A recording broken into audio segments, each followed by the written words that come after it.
মিশকার মামার সত্যে রূপার জীবন বাঁচাতে মিশকার বিরুদ্ধে করা মামলা তুলে নিয়ে রূপার জীবন বাঁচাতে মিশকার মামার কাছ থেকে টাকা নিল দীপা। হ্যাঁ বন্ধুরা, আমরা এমনটাই দেখতে পাবো অনুরাগের ছোঁয়ার আগামী পর্বগুলো। বিস্তারিত জানতে ভিডিওটি না টেনে শেষ পর্যন্ত দেখতে থাকুন।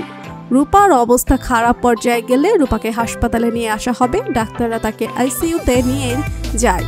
ডাক্তাররা পরীক্ষা করার পর দীপাকে এসে বলে রূপার ইমিডিয়েটলি অপারেশন করা লাগবে। আপনারা অ্যাডভান্স 2 লাখ টাকা অ্যাকাউন্টে জমা করে দেন, তাহলে আমরা অপারেশন শুরু করব। 2 লাখ টাকার কথা শুনে চিন্তায় পড়ে যায় দীপা। কোথা থেকে সে এতগুলো টাকার ব্যবস্থা করবে? কোনো উপায় না পেয়ে দীপা ছুটে আসে সেনগুপ্ত বাড়িতে।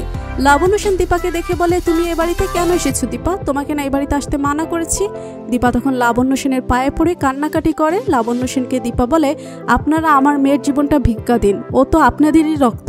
লাবণ্য সেন কিছু বলার আগে দরজায় এসে দাঁড়ায় মিশকার মামা আর পুলিশ। কেউ কিছু বলার আগে মিশকার মামা বলে, আমার কাছে সকল কিছুর প্রমাণ আছে। সেনগুপ্ত বাড়ির সকল সম্পত্তি এখন আমার। আমি উকিল আর পুলিশ সাথে করে নিয়ে এসেছি।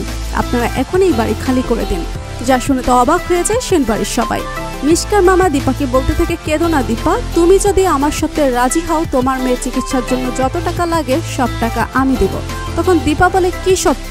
মিশকার মামা বলে, তোমাকে মিশকার বিরুদ্ধে করা মামলা তুলে নিতে হবে, তাহলে আমি তোমাকে যত টাকা লাগে দিব। এটা শুনে দীপা কি করবে ভেবে পায় না। তার হাতে আর কোনো রাস্তাও ছিল না। অবশেষে দীপা মিশকার মামার সত্ত্বে রাজি হয়ে যায়। তারপর মিশকার মামা দীপার আঁচলে টাকা ছুঁড়ে দেয়। তো বন্ধুরা, দীপার কি মিশকার মামার সত্ত্বে রাজি হওয়া উচিত? কমেন্ট করে জানিয়ে দিন আমাদেরকে।